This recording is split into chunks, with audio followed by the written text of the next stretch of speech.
Hello viewers, welcome to Rachel Bangla BD. প্রথমে WWE রিলিজের বিষয়ে কথা বলবো এবং আপনারা হয়তো সামার স্ল্যাম হতে হতে একটা রিলিজ দেখতে পারবেন। আপডেটটা এসেছে পিডব্লিউ ইনসাইডার থেকে এবং বলা হচ্ছে ডাব্লিউডাব্লিউ সামার স্ল্যামের আগে একটা রিলিজ করবে। যদি ডাব্লিউডাব্লিউ রিলিজ করে এখানে তারা বাজেট কাট করবে। যদি রিলিজ হয় হয়তো সামার স্ল্যামের আগে কিছু এমপ্লয়িজ কিছু রেসলার রিলিজ হতে পারে। আমার মনে হয় না যে রেসলারদের মেজর রেসলারদের তারা রিলিজ করবে এবং কিছু সুপারস্টার আছে যারা হয়তো ডাব্লিউডাব্লিউ থেকে বের হয়ে যেতে পারে বা তাদেরকে বের করে দিতে পারে। আর এখন কিন্তু ডাব্লিউডাব্লিউ এর সেকেন্ড কোয়ার্টার যাচ্ছে, ডাব্লিউডাব্লিউ হয়তো এই কোয়ার্টারের আগে রিলিজ করবে। যেহেতু ইনসাইডার থেকে এই রিপোর্টটা এসেছে আমরা দেখব কোন কোন সুপারস্টার রিলিজ হয়। আমি আবারও বলি আই হোপ মেজর কোনো বড় সুপারস্টার যেন রিলিজ না হয়। ডাব্লিউডাব্লিউ হুটহাট যাকে তাকে রিলিজ করে দেয়। আমি অনেক শক খেয়েছিলাম যখন তারা কোফি এবং জেভিয়ারকে রিলিজ করেছে। আমি তাদের থেকে যদি অন্য কাউকে রিলিজ করতো যাদের কাজ নেই তাহলে সেটা একটা মানা যেত, কিন্তু আমি ভাই তাদেরকে যে রিলিজ করেছে মানতেই পারিনি।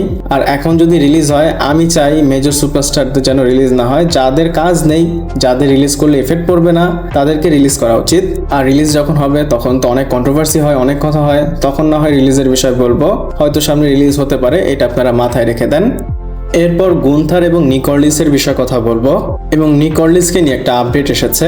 আপডেটের প্রথম অংশ আপনাদের বলি, ডাব্লিউডাব্লিউ নিক অর্লিসকে সাসপেন্ড করে দিয়েছে। তাকে সাসপেন্ড করার কারণে এখন অ্যাডাম পিয়ার্স র এবং স্ম্যাকডাউন হ্যান্ডেল করবে। মানে আপনাদের র এবং স্ম্যাকডাউনের নতুন জেনারেল ম্যানেজার হচ্ছে অ্যাডাম পিয়ার্স। আপনারা যারা র দেখেছেন হয়তো তারা জানেন, তাও আপডেটটা অনেকে জানে না, আপনাদের জানালাম। এবং আপনাদের আমি সেকেন্ড রিপোর্টসও বলবো। রিপোর্টসে বলা হচ্ছে ডাব্লিউডাব্লিউ তাকে সাসপেন্ড করেছে এর জন্য যেন তাকে রিটার্ন করাতে পারে এবং তার রিটার্নটা নর্মাল রিটার্ন হবে না, তার রিটার্নটা হবে অ্যাজ এ রেসলার রিটার্ন। যখন সে আসবে রেসলার হিসাবে আসবে। আর নিক অর্লিস যদি রেসলার হিসাবে আসে সে কার এগেনস্টে যাবে সেটা আপনারা ভালো করেই জানেন, সে গুন্থারের এগেনস্টে যাবে।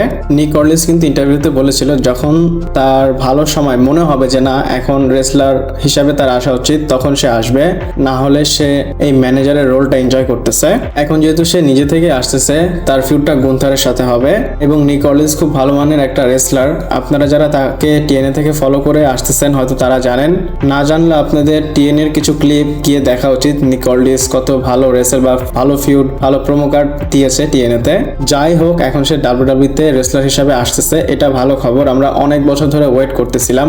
ইভেন একটা সময় হয়তো সে আসার কথা ছিল, রোমিনের সাথে তার হয়তো একটা ফিউড হওয়ার কথা ছিল, বাট সে সময় ডাব্লিউডাব্লিউ ইমপ্লিমেন্ট করেনি। এখন হয়তো নিক অর্লিস ভার্সেস গুন্থারের ম্যাচটা আমরা দেখতে পারবো, তো ওয়েট করি দেখি সে কবে আসে। এরপর ব্রক লেসনারের বিষয়ে কথা বলবো। আর আপনারা সবাই জানেন ব্রক লেসনারের ম্যাচ অফিসিয়াল হয়ে গিয়েছে সামারস্ল্যামের জন্য এবং এই ম্যাচটা হবে হেল ইন আ সেল ম্যাচ। আপনারা যদি মনে করেন ব্রক লেসনার হেরে যাবে সামারস্ল্যামে কারণ ওবাফেমি খুবই স্ট্রং ব্রক লেসনারের এগেনস্টে, তো আপনাদের ধারণাটা ভুল। আমি যদি আপনাদের ব্রক লেসনারের হেল ইন আ সেল ম্যাচের রেকর্ডের কথা বলি, মানে যে কয়টা সে hell in a cell match করেছে সেই কয়টা সে জিতেছে। এমনিতে সে দুইটা hell in a cell match করেছে, একটা 2002 সালে আন্ডারটেকারের এগেনস্টে আর একটা 2015 সালে আন্ডারটেকারের এগেনস্টে।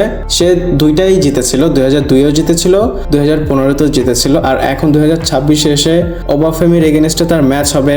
আপনাদের কি মনে হয় যে সে hell in a cell match হেরে যাবে? ব্রক লেসনার যে হেল ইন আ সেল ম্যাচের স্টিপুলেশন দিয়েছে সে ভালো মতোই বুঝে শুনেই দিয়েছে, কারণ সে আনডিফিটেড ছিল আগের দুইটায়।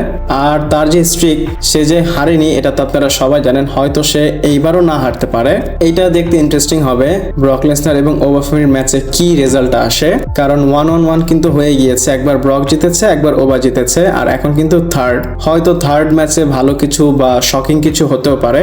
এছাড়া আপনাদের বলে দেই মানডে নাইট রতে পল হেমেন ছিল ব্রক লেসনারের সাথে, সে অনেক সময় ধরে টিভিতে অ্যাবসেন্ট ছিল, তখন ব্রক লেসনারের আসার সময় হয়েছে তখন সে এসেছে।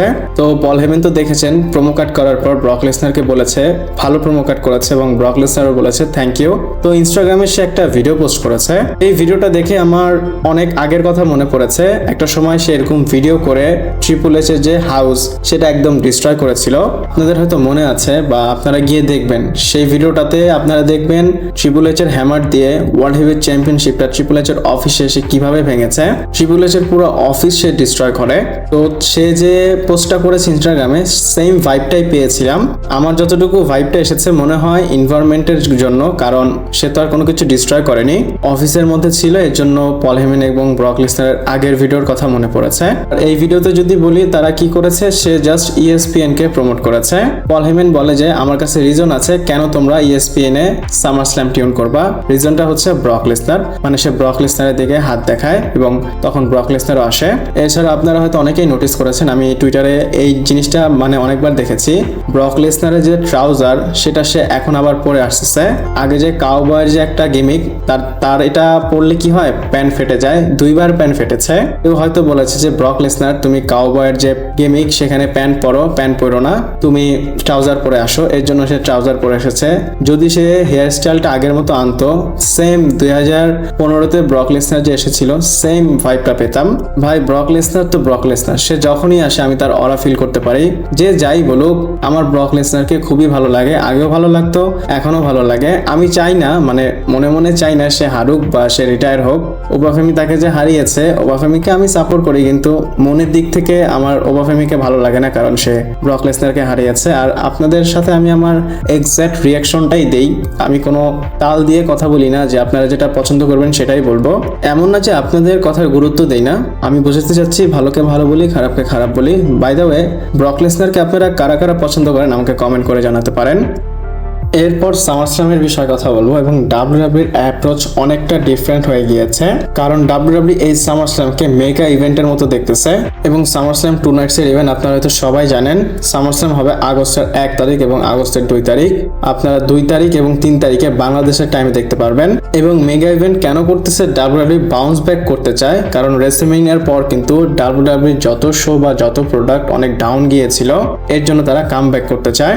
যদি আপনারা সামারস্ল্যামের ম্যাচ কার্ডটা দেখেন, রোমান রেইন্স ভার্সেস স্যাথ রলিন্সের ম্যাচ, আমি বলবো এটা মেগা একটা ম্যাচ। তারপর ওবাফেমি ভার্সেস ব্রক লেসনারের ম্যাচ, এটা তো আরো মেগা ম্যাচ। আমি বলবো রোমান, স্যাথ, ব্রক, ওবা এদের ম্যাচগুলো ম্যাসিভ ম্যাচ। এবং সামারস্ল্যামে ডাব্লিউডাব্লিউ কিন্তু 14টা ম্যাচ করবে, এই আপডেটটাও এসেছে। নর্মালি পিএলইতে ডাব্লিউডাব্লিউ 4টা থেকে 5টা, সর্বোচ্চ 5টা ম্যাচ করে, কিন্তু এইবার তারা 14টা ম্যাচ করবে। আর সামারস্ল্যামের 3টা ম্যাচ তো বললাম, আরো একটা ম্যাচ হয়তো কনফার্ম হবে, সেটা হচ্ছে Jerry McDonagh versus ডানহাউজেনের match. WWE এই ম্যাচটাও প্ল্যান করতেছে। সামারস্ল্যামের যত ম্যাচ আপডেট আছে সেগুলো আপনাদের এখানে দিলাম। আপনারা সামারস্ল্যাম 2026 এর কোন ম্যাচটার জন্য ওয়েট করতেছেন আমাকে অবশ্যই কমেন্ট করে জানাবেন। এরপর ট্রাবল চিফ রোমান রেইন্সের বিষয়ে কথা বলবো এবং রোমান রেইন্সের সামারস্ল্যামের রেকর্ড কি সেটা আপনাদের জানিয়ে দিব। যেমনটা ব্রক লেসনার আনডিফিটেড, তেমনটা রোমান রেইন্সও। রোমান রেইন্স সিঙ্গেলস ম্যাচ সামারস্ল্যামে একটাতেও হারেনি। আর যদি এখন রোমান রেইন্সের রেকর্ড দেখেন, সে স্যাথ রলিন্সের সামনে একবারও ক্লিন ভাবে জিতেনি। এবং যদি ক্লিনের কথা বলি, লাস্ট 2016 সালে সে হেরেছিল, কিন্তু এরপরে যেই কবেই তারা ফেস টু ফেস হয়েছে, স্যাথ রলিন্সকে একবারও হারাতে পারেনি রোমান রেইন্স ক্লিন ভাবে।